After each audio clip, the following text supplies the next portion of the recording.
Koktishala Agartala Press Club Momita Prokashini Luachi Mumbai Klaizaka Shikurung Rokni Malimung Panda Tabok Shakjara 400 ni Slay Kabak Bijab Karika Momita Prokashini of Bijab Shinei Rok Tongo 300 ni Slay Kabak Koktishala Agartala Press Club Shikurung Rokni Malimung Panda Klaimungni Bishingti Judarda Mungana Shikurung Rok Majaklaika Tilokyo Tongo Momita Prokashini Angai Rakhal Muzumdar Boshaka Tabokni Jorabo Kabangkokno Bijab Hamjaknai Rok Tongo Bijab Srengna Muchungnai Rok Tongo Fiaba Falnok Roko Nukjago Bijab Rang Moroke Phaipal Khlaijagai Tongmani Abokari Hastewa Mudron Tei Bounding Klaimungni Shepkerni Bagai Kolkata Thangai Khanani Nango Chupra Hastewa Jodise Shep Klai Rizaka Hinke Tai Kolkata Thangai Klainani Nangalak Tei Rang Moroke Phalnok Roko Bijab Phaljagai Tongmani Abobo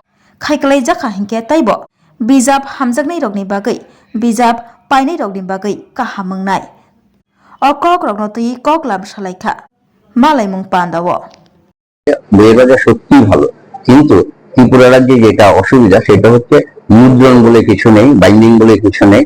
সবাই এই মুদ্রণ binding ভুল লেখে, অধিকাংশই কলকাতা থেকে করায়, অথচ আমাদের স্থানীয় নাম দেয়। আমাদের স্থানীয় নাম দিতে গেলে সরকার যদি কোনো ছাপাখানার ব্যবস্থা করে ভালো হবে। আমি সবসময় একই কথা বলে আসছি, ত্রিপুরায় যদি ছাপাখানা থাকে অনেকগুলো কর্মসংস্থান হবে, ছাপাকর্মী কাজে লাগবে এবং বাইন্ডিং এর কাজে লাগবে। যেমন একটা পারফেক্ট বাইন্ডিং পর্যন্ত নেই, এটা দুঃখের ব্যাপার। সরকারি মুদ্রণেও কিন্তু ত্রিপুরায়ও লেখা থাকলে, আমি বলছি না যে আছে, বিশেষ এক সময় ছিল, নথিতেও আছে। তো এটা দাবি রাখবো যে ভুল কথার নাম সাহিত্য না, সত্যি কথার নাম সাহিত্য। শত হিট হলে সাহিত্য হয়, এটা হচ্ছে আমি রসগল্প ঢঙ্গে বুঝতে পারি।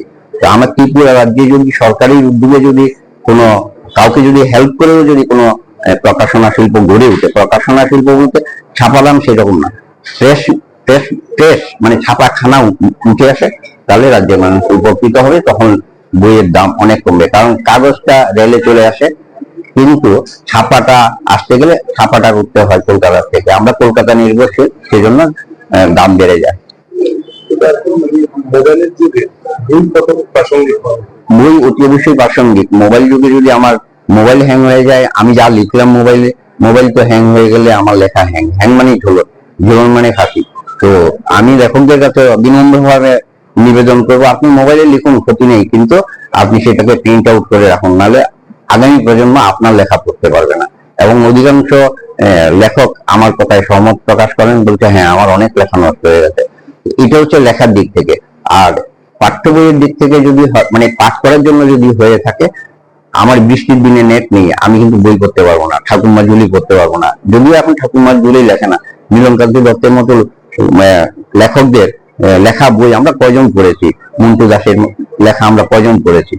আমাদের যে কোনো বই ই মিডিয়া থেকে সবগুলো বই পাওয়া যায়। ত্রিপুরার আমার মনে হয় না 1% ই মিডিয়াতে বই পাওয়া যাবে, 1% এখনো ই মিডিয়াতে আসেনি।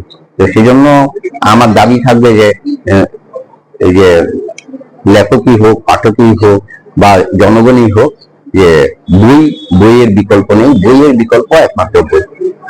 ভালো থাকবেন।